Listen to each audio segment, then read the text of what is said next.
What's up, everybody?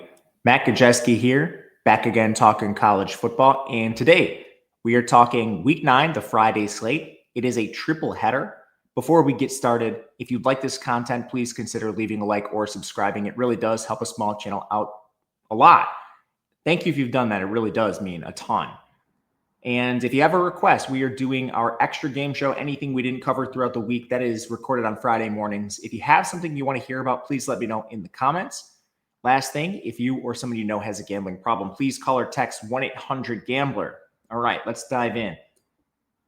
In the American, North Texas takes on Charlotte. This game has a 25.5-point spread. The total is 61. North Texas is the favorite on the road. A couple big spreads on a Friday night, and you're going to get that in a lot of these G5 conferences. North Texas, very good season so far. Level of competition has been low.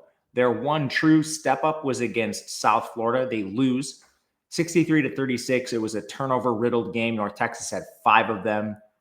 USF had 3 themselves. And North Texas actually had an additional turnover on downs at the USF 37. So just hard to win games. Honestly, a miracle. They still scored 36 points. Outside of that, it's pretty good for this team. Most recently, they beat UTSA 55-17, covering a spread by a wide margin. That time, they forced 3 turnovers. And really, outside of the South Florida game, this has been a specialty for this team. They forced 5 turnovers against Washington State. They won the turnover battle 3-1 against Army. South Alabama was even in the turnover battle, but they're just a better team than South Alabama. So they've kind of done what we expected against a weak level of competition. Charlotte has not. It's definitely the worst performance I've seen from a Tim Albin team in recent memory. He comes over from Ohio this offseason, and nothing has gone right for him. Their only win is against Monmouth. They've lost to App State by double digits, North Carolina by double digits, Rice, South Florida, Army, and Temple, all by double digits, and most recently getting blown out in 2 of the last 3 games. It's been a disaster, and injuries have definitely played a part. This team lost their starting quarterback, Connor Harrell. They've lost multiple running backs. EJ Mason was out of their last game. They lost Jaden McGowan and Justin Olson for the year. On the offensive line, Johnny King has barely played this season. That's a position they'll rotate a lot. King is generally their center. They've been battered. North Texas has been a little healthier. They have a couple injuries coming into this game. Simeon Evans and Miles Coleman at receiver. Jimto Obegwu at offensive line. Dylan Shaw on the offensive line, as well as Larry Moore. Defensive line, Zaylon Scott and Fatafehi Valea. That's an edge rusher and a defensive tackle. So it's a pretty heavy injury game, more so on the Charlotte side. The one thing for this contest in particular, a lot of those guys are out for the year, so it's not a big late news thing. Quarterback, Drew Mestemaker. He's been awesome for North Texas. 67% completion, 7.8 yards per attempt, 15 big-time throws, 7 turnover-worthy plays, only 3 interceptions. He does have some good mobility. He's only taken 8 sacks as well. The offensive line has done a good job for this North Texas team. They haven't played a lot of good defensive lines, but they still come out 25th in pass blocking, 25th in run blocking. You have 3 studs on this team led by Braden Nelson, and that creates a solid environment for everyone else. Caleb Hawkins is at 6.7 yards per carry. They just returned Kiefer Sibley to provide a complement. And then pass catchers, Wyatt Young, 396 yards. Cameron Dormer, 349. Miles Coleman, when healthy, he's at 320, and he missed a game. So this is a very underrated G5 receiving room. They'll put points on you. And Charlotte's defense is 132nd. There's not really that much to say. Their best unit is their pass rush. That's 127th. They've allowed over 8 yards per pass attempt 5 times. They've allowed over 5 yards per carry 3 times. They're rotating every position in the secondary. They just haven't found any answers there. The only player of consequence is Shea Taylor at linebacker, and he's just not enough for this team to really compete at the highest level, or even in this conference, actually. I mean, this team is a bottom feeder, and they're going to be fighting for last place. On offense, they've continually switched in Zach Wilkie and Grayson Loftus. Most recently, we had a Grayson Loftus game. It's not really a difference one way or another. Loftus has been worse than Wilkie.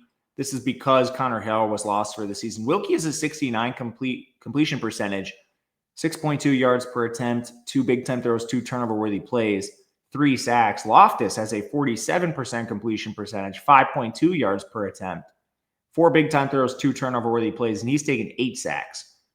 Whoever plays, it's bad. I hope it's Wilkie, but you don't. I wouldn't be. They've split time in most games recently. Charlotte's quarterback situation is a disaster.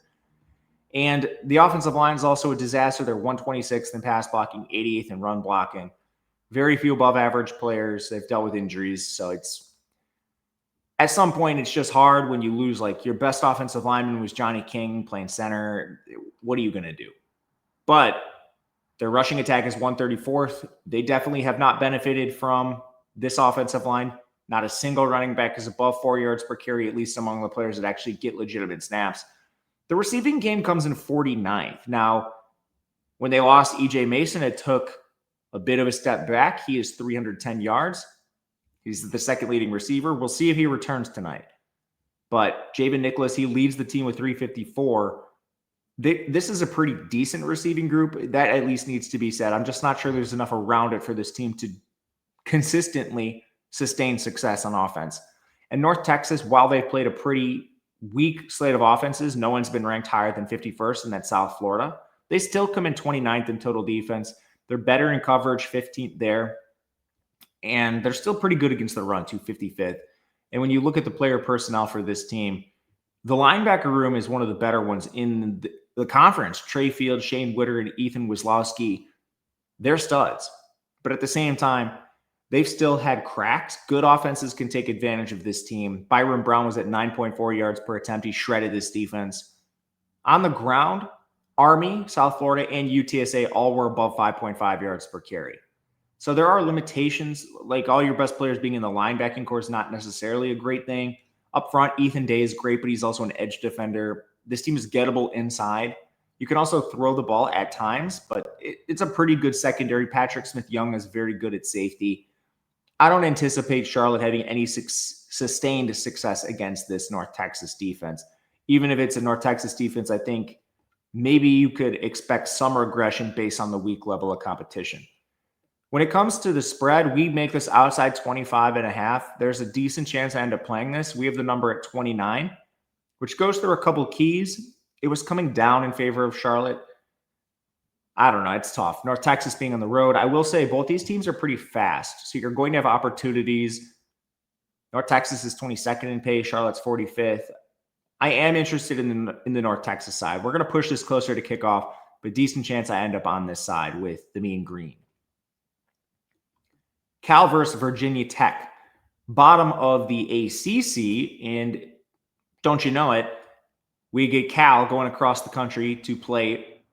They're in the Atlantic Coast Conference, so they did this to themselves. They have to go across the country on a Friday night to play Virginia Tech in Blacksburg. I will say it's a short week for this team, and it's a tough road spot. Virginia Tech's the team off the bye. Cal had to play last week. They played North Carolina and only won by 3 points.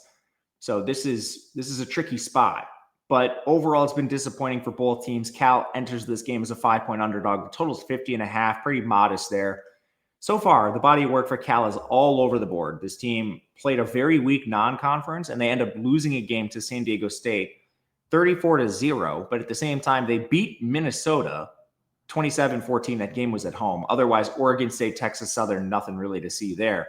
This team did beat Boston College 28-24 with a 50% post-game win expectancy. Boston College is arguably the worst team in this conference, and that's who Cal is competing with.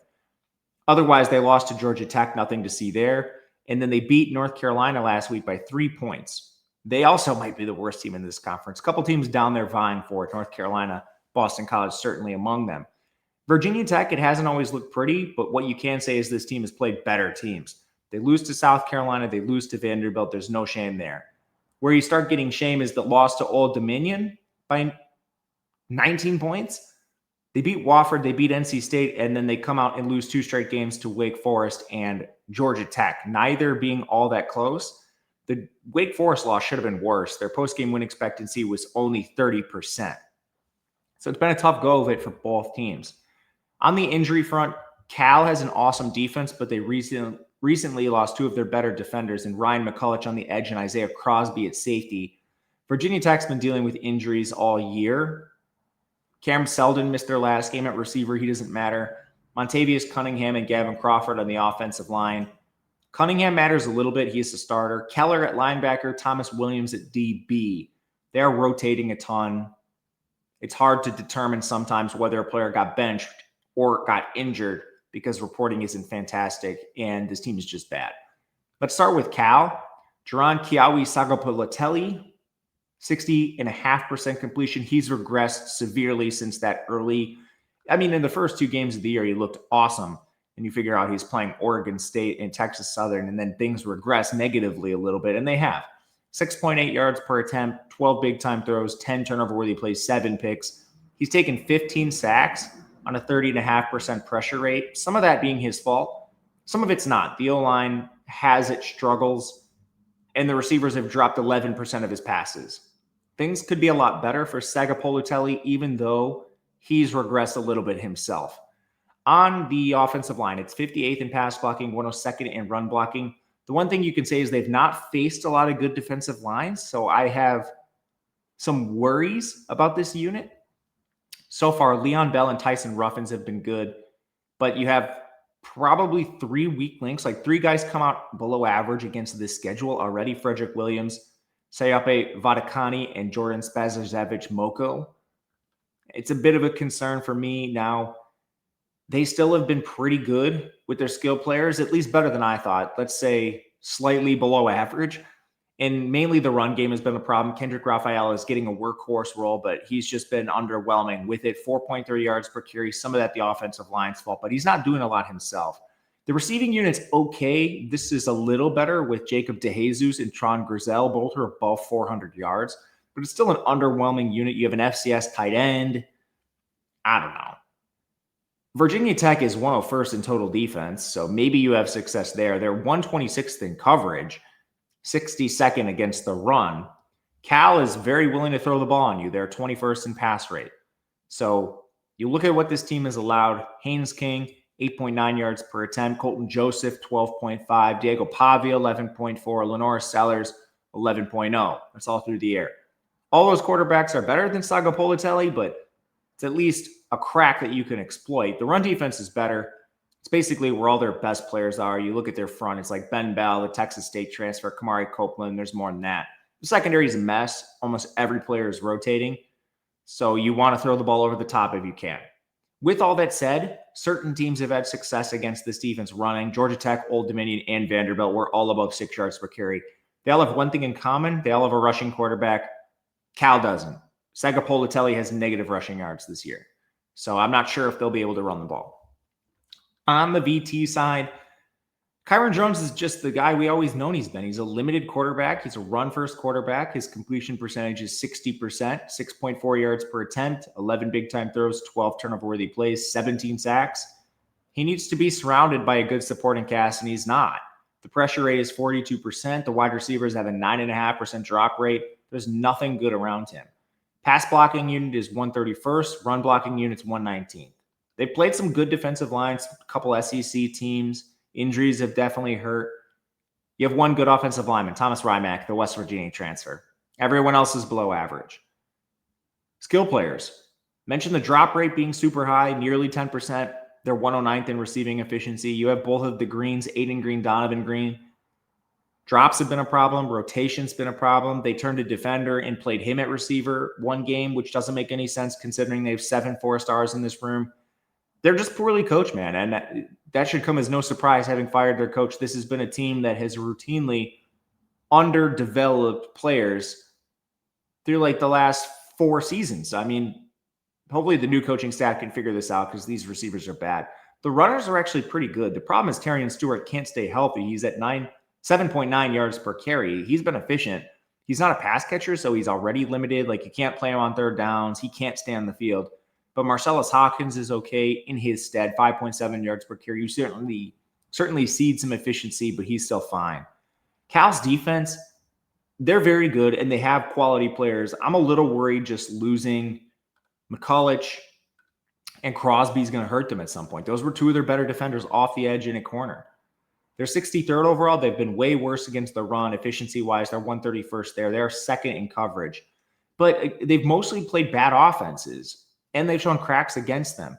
Jaden Denegal was at 10.5 yards per attempt. That's the San Diego State quarterback. Darian Mensah, probably the best quarterback they faced, 8.8 yards per attempt. Teams like Boston College ran for 8.5 yards per carry. I will say, just looking at their player personnel, I think the best guys are in their secondary. Brent Austin, Hezekiah Massis, so those are both at corner. But honestly, up front, I still have respect for Luke Farrelly at linebacker, Aiden Kiana at line or defensive line, TJ Bowlers as well. It's just now that you've removed some players, you're starting to add in more liabilities. Like Jaden Wayne's been really bad on the edge. Cade Uluave has been awful at linebacker. Because of like the McCulloch injury, Jaden Wayne has to play more. So I'm a little worried about Cal's defense. I'm not sure Virginia Tech can exploit this. So in this game, I do prefer a Cal side. I am worried about the environmental factors. You travel across the country, having played last week with VT off a bye. I don't know if I can play this. Another angle I think you could potentially look at is an over. This is a above average pace game, not by a lot, but it is a little bit. Cal's 56th in pace. Virginia Tech is 65th. I don't think either defense is particularly good. I like Cal's defense on paper. I'm a little worried about the injuries. Virginia Tech's defense is awful. So if we can string together enough points with Sagapolitelli over this Virginia Tech defense, and then conversely, if Jones can have some success against a weakened Cal defense, this could potentially go over. That's mainly where I'm looking. But we're going to watch and see where this goes throughout the day.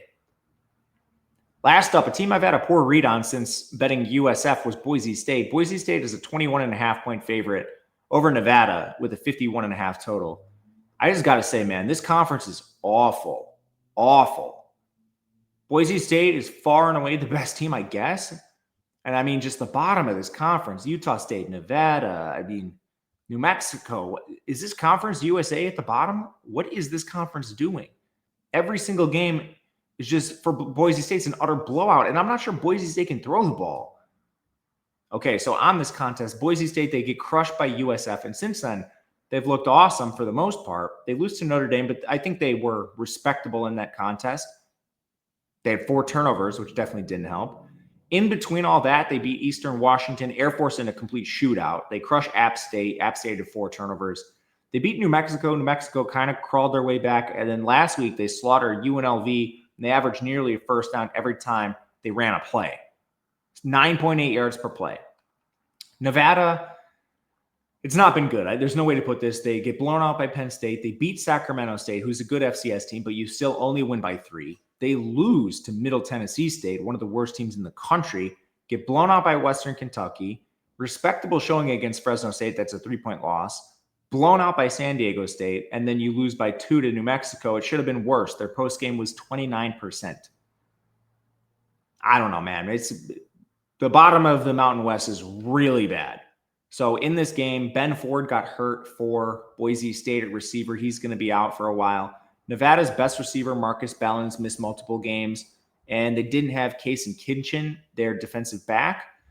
Boise State's Maddox Madsen, they're not asking him to do anything, which makes sense. I wouldn't either. He's not been any good this year. 8.1 yards per attempt, but 8 big-time throws, 11 turnover-worthy plays. He's taken 12 sacks. He's been a real problem through the air. When they use him as a game manager like they did last year with Genty, like they've been able to at times against the really bad Mountain West teams this year, he can do it. You don't need him to do a lot. The one thing I will say that kind of redeems him, receivers have an 11% drop rate. They do not have it. Overall, the pass game is not good for this team. They don't have good receivers, and they do not have a good difference-making quarterback.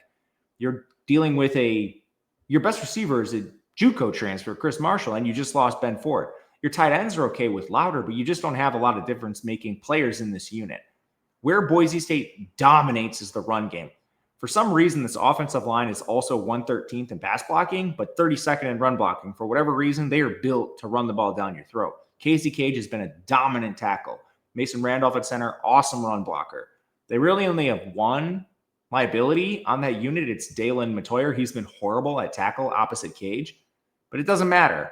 All the other guys are great. You have, a stable of running backs. Dylan Riley is at 8.1 yards per carry. Sire Gaines at 5 yards per carry. This unit can really run the ball. And the thing is with this conference, most of the defenses can't stop it. Just flat out can't stop the run. So, that's how you get Ashton Genty going in the top 10 picks in the NFL draft.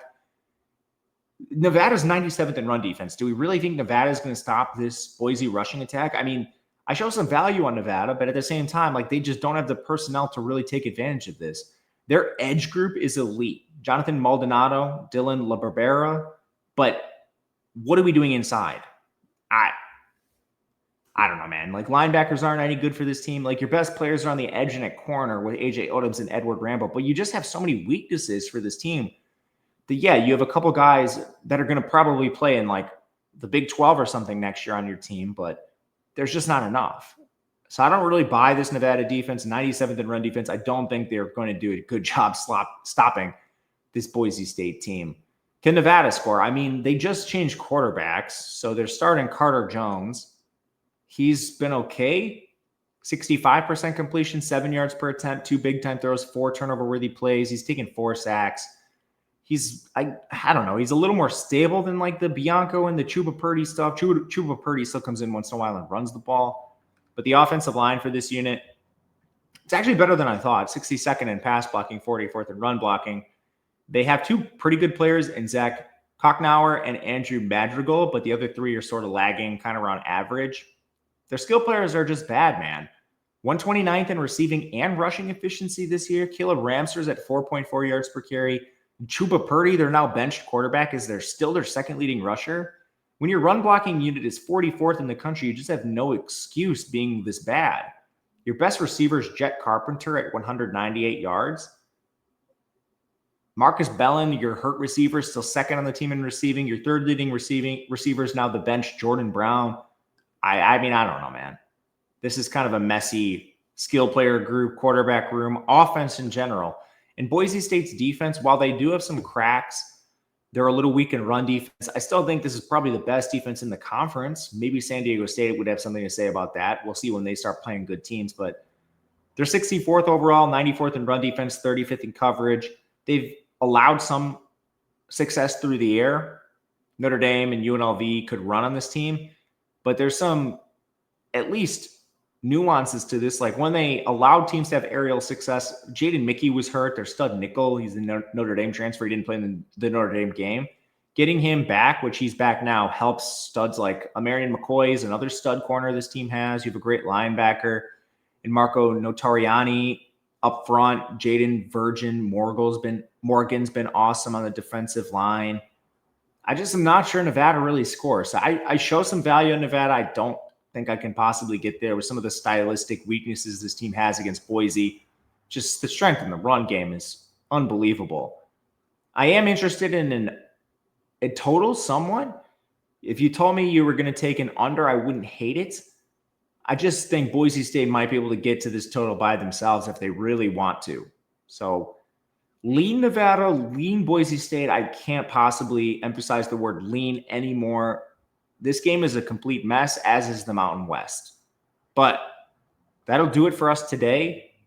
Let me know what you guys think. If you have any requests, anything like that. Otherwise, we'll be back talking all of the leftover games, the G5 games. There are a couple really good ones. Memphis plays USF in the American. That's a huge game. If you like the MAC, we have Western Michigan and Miami, Ohio. That's right at the top of that conference. So we're going to talk about those games as well as others that we missed. But until then, thank you for watching.